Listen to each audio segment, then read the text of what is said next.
Ephesians chapter 2, and you he made alive, who are dead in trespasses and sins, in which you once walked, according to the course of this world, according to the prince of the power of the air, the spirit, who now works in the sons of disobedience, among whom also we all once conducted ourselves in the lust of our flesh, fulfilling the desires of the flesh and of the mind, and were by nature children of wrath, just as the others.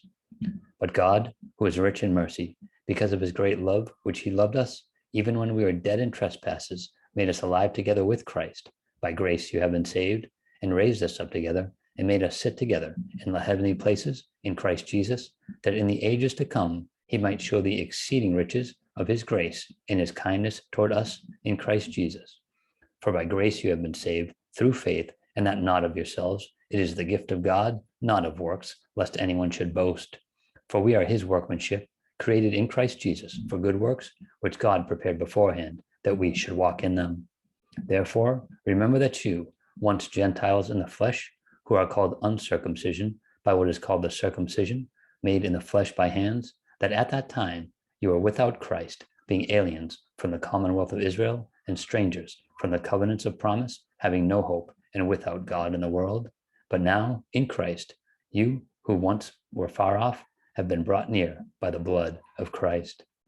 For he himself is our peace, who has made both one, and has broken down the middle wall of separation, having abolished in his flesh the enmity, that is, the law of commandments contained in ordinances, so as to create in himself one new man from the two, thus making peace, and that he might reconcile them both to God in one body through the cross, thereby putting to death the enmity.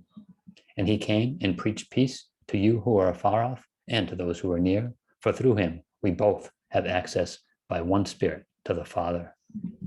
Now, therefore, you are no longer strangers and foreigners, but fellow citizens with the saints and members of the household of God, having been built on the foundation of the apostles and prophets, Jesus Christ himself being the chief cornerstone, in whom the whole building, being fitted together, grows into a holy temple in the Lord, in whom you also are being built together for a dwelling place of God in the Spirit.